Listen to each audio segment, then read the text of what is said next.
Hola a todos y todas, bienvenidos a este microvideo de la materia del Estado en Juicio. Mi nombre es José Ignacio López y estaré abordando la habilitación de la instancia y los presupuestos procesales de la acción contencioso-administrativa. En primer lugar, cabe decir que cuando estudiamos este tema estamos hablando del control judicial de las decisiones estatales, que en el campo procesal no existe un código contencioso-administrativo, sino que aplicamos una serie de normas para auxiliarnos en esta ausencia.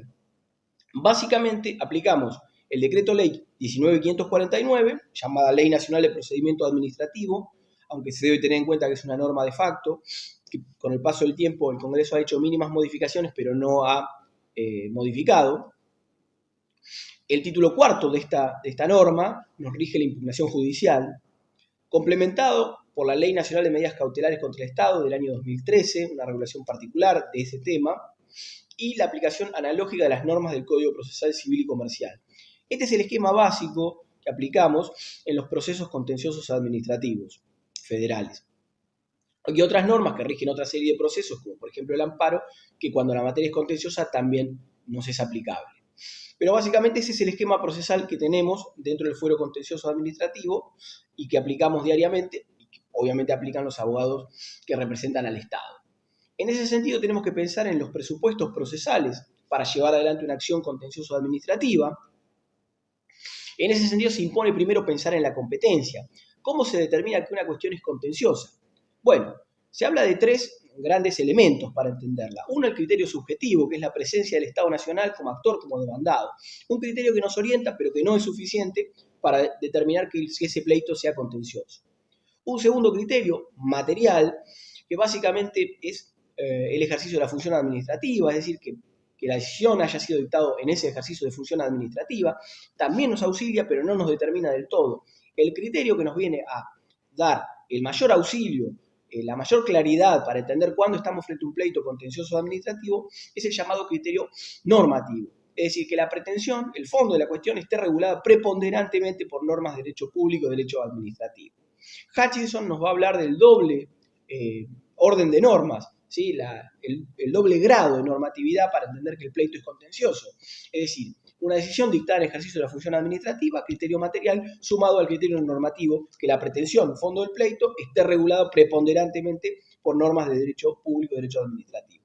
Con ello, básicamente nos orienta, no en todos los casos, pero en la inmensa mayoría, para entender que la cuestión es contencioso administrativo y va al fuero contencioso administrativo federal o a los fueros federales del interior con competencia contenciosa. Por eso es importante también tener en cuenta la distribución judicial en nuestro país. En la capital hay un fuero contencioso administrativo federal, un fuero especializado que tiene una cámara con 5 salas, 12 juzgados de primera instancia contenciosos y 6 de ejecuciones fiscales. En las provincias de la Argentina, la cuestión no tiene especialización, sino que en el fuero federal la máxima especialización que se admite es penal y no penal, en la actualidad, y en la cuestión contenciosa va al juez no penal, ¿sí? Del lugar. Esto el abogado del Estado lo tiene muy claro porque lo maneja diariamente. El segundo gran tema es la legitimación, que es muy importante dentro del fuero contencioso y es muy importante como presupuesto de la acción contenciosa, porque históricamente el tema de la legitimación, bueno, estuvo confinado a la noción del derecho subjetivo. Para llevar adelante un pleito había que tener un derecho subjetivo vulnerado. Esto se ha ido avanzando a las situaciones del interés legítimo y por supuesto que el gran cambio viene dado con la reforma constitucional del 94 que incorpora las nuevas situaciones de legitimación, la legitimación extraordinaria, el defensor del pueblo, las asociaciones de consumidores, ¿sí? Y por supuesto la jurisprudencia de la Corte que fue ampliando, en el caso Alavi, por ejemplo, de las acciones colectivas, ¿sí? El caso de los intereses individuales homogéneos, que es muy importante dentro de la materia contenciosa, dado que pleitos colectivos cada vez se sustancian más y con mayor relevancia. El caso Cepis, por tener una noción breve, rápida, de los pleitos contra el Estado colectivos y contenciosos, para tener en cuenta. Bueno, la legitimación como otro gran elemento, que obviamente excede este video, pero que hay que tenerlo en cuenta. El tercer gran punto, y claramente de nuestra materia, es el llamado agotamiento de la vía administrativa. Es decir, que para cuestionar una decisión judicial tenemos que estar frente a un acto final que resuelva el fondo de la cuestión y que haya sido por la autoridad con competencia resolutoria final. En esos casos estamos frente al acto que causa estado, el acto que agota la vía administrativa. Para eso, normalmente hay que deducir recursos administrativos dentro del procedimiento hasta llegar a esa máxima autoridad con competencia resolutoria. Aquí, en el régimen del agotamiento, tenemos en el modelo de la impugnación, que nos da la ley 19.549, dos grandes medios, la llamada vía impugnatoria y la vía reclamatoria. La vía impugnatoria, que va a estar dado por los artículos 23 y 24 de esta ley, básicamente es llegar al agotamiento de la vía a través de los recursos administrativos o el llamado reclamo impropio, es decir, cuando se cuestiona un reglamento, ¿sí? El reclamo impropio es el que es el cuestionamiento contra actos de alcance general. Y la segunda vía es la vía reclamatoria, que está dada por los artículos 30 y 32 de la ley, el llamado reclamo administrativo previo. Básicamente, para llevar a la administración a juicio, previamente hay que transitar por la instancia del procedimiento administrativo, hay que pedirle a la administración lo que luego, en todo caso, vamos a discutir en sede judicial para darle una oportunidad que se pueda pronunciar, que podamos tener un diálogo entre el particular y la administración, y esto hace un presupuesto procesal relevante, muy relevante en nuestra materia, que es el régimen del agotamiento de la vía administrativa. Que hay autores, hay doctrina que lo cuestiona, por supuesto, pero la jurisprudencia lo ha convalidado a lo largo del tiempo. La legislación lo impone y esto es práctica diaria en materia administrativa. ¿Qué excepciones podemos tener al llamado agotamiento de la vía? Bueno, el que viene dado históricamente por la ley, el llamado ritualismo inútil, cuando la conducta de la administración haga presumir que es vano tener que transitar todas las vías, o cuando se discute, alguna cuestión constitucional, dado que la administración no puede, en su propia sede, hacer un control de constitucionalidad, digamos, no puede declarar inconstitucionalidades. Entonces se ha sostenido que estos son criterios que hacen al ritualismo inútil y permiten, digamos, exceptuar en determinados casos el llamado agotamiento de la vía administrativa.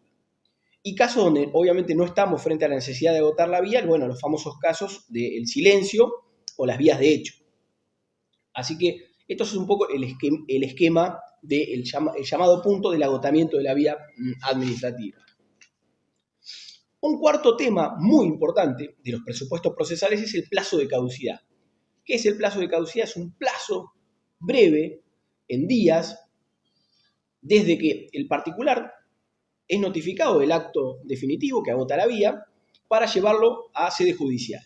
Esto constituye una prerrogativa de la administración, una ventaja a favor del Estado para preservar la seguridad jurídica y la estabilidad de las decisiones administrativas. Es decir, que no esté pendiente un largo tiempo su cuestionamiento, sino que haya un breve tiempo donde el particular pueda demandar, tenga un control judicial suficiente, pero si no lo hace, el acto queda firme. Este plazo de caducidad de 90 días, como regla, ha sido avalado por la jurisprudencia, y tenemos el famoso caso Gipobras del año 95. Y obviamente este plazo rige cuando estamos frente a un acto expreso de la administración, ¿sí? Si no hay acto, estamos frente al silencio, ahí ya no rige el plazo de caducidad, sino estamos hablando de la prescripción. Un caso muy relevante en esta materia es Biosystem. Biosystem justamente determinó eso. El plazo de caducidad se aplica al acto expreso.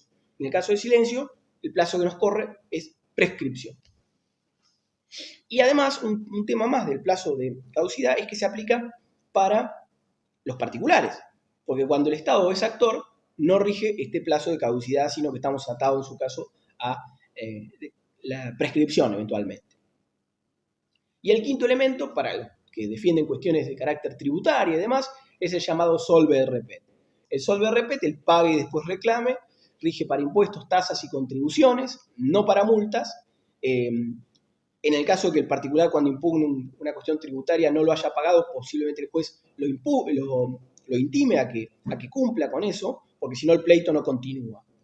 Y también admite excepciones cuando, bueno, el pago del tributo haga imposible el acceso a la justicia para el particular. Ha habido excepciones, pero bueno, la regla es el solve repet para llevar adelante una cuestión contenciosa administrativa en materia tributaria. Entonces, recapitulando, competencia, legitimación, agotamiento de la vía administrativa plazo de caducidad y eventualmente, si la cuestión es tributaria, el solver repet. Allí están los requisitos para interponer una acción contenciosa administrativa y los requisitos que nosotros, eventualmente como abogados del Estado, debemos revisar muy detenidamente.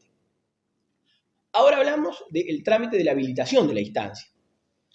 ¿Cómo es el trámite de la habilitación de la instancia? Bueno, cuando el particular inicia una demanda, ¿sí?, contenciosa, bueno, lo primero, ustedes lo tienen clarísimo, es la comunicación a la Procuración del Tesoro. El famoso artículo 8 de la Ley 25.344, el oficio, donde el juez ordena comunicar la pretensión, la demanda, a la Procuración del Tesoro. Una vez que eso esté cumplido, ese oficio, el juez lo que hace es correrle vista al fiscal.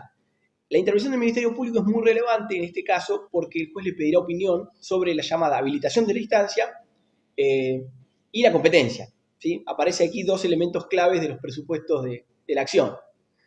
El Ministerio Público emite su vista y opina sobre esto y el juez debe resolver, ¿sí? El juez puede resolver que la instancia no está habilitada porque no se agotó la vía o porque está fuera de plazo de caducidad. Si resuelve que no, el particular podrá eventualmente apelar esa decisión. Ahora bien, si el juez considera habilitada la instancia, da traslado de la demanda al Estado. Y el Estado, cuando contesta la demanda, podrá nuevamente introducir la cuestión de que no está agotada la vía o que el plazo de caducidad se ha vencido, ¿sí? Y lo puede introducir nuevamente como excepción procesal de previo y especial pronunciamiento o lo podrá deducir como una defensa de fondo. Este es el llamado trámite tan particular de la habilitación de la instancia, que hay que tener en cuenta y que es muy relevante en materia procesal contenciosa. Ahora bien, el proceso luego no tiene grandes singularidades con respecto a un proceso civil y comercial. Tenemos que decir algunas particularidades en materia probatoria. En materia probatoria del proceso contencioso, si bien la regla general es que quien alega debe probar, como rige en el proceso civil y comercial, el artículo 377 del Código, aquí tenemos una matización, un criterio particular, que en realidad es que en el contencioso quien impugna la decisión estatal debe probar su ilegitimidad. Quien impugna la decisión estatal debe probar su ilegitimidad. Y para eso se puede valer de todos los medios de prueba. En ese sentido, el expediente administrativo constituye prueba escrita, no es instrumento público que deba ser redarguido de falso, no hay que caer en este error, sino que es una prueba escrita importante, que se presume veraz, por supuesto, pero el particular eventualmente la puede desvirtuar con prueba en contrario.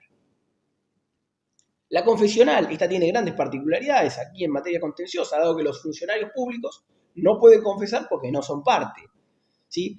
Pueden declarar eventualmente por escrito, esto nos lo rige el artículo 407 del Código Procesal, y obviamente se les corre un pliego de preguntas y se presume que si no las contesta, o sea, bajo apercibimiento, de tener por veraces esos hechos. Pero esto es singular, no hay estrictamente una confesional, ¿sí? Y en materia pericial, esto es relevante en cuestiones técnicas. En cuestiones técnicas tiene mucha relevancia la prueba pericial en materia de contencioso administrativo, y el propio Estado puede requerir el desarrollo de prueba pericial, ¿sí? Esto es relevante, pero después no hay grandes singularidades en materia probatoria en el proceso administrativo, lo que es el proceso civil y comercial.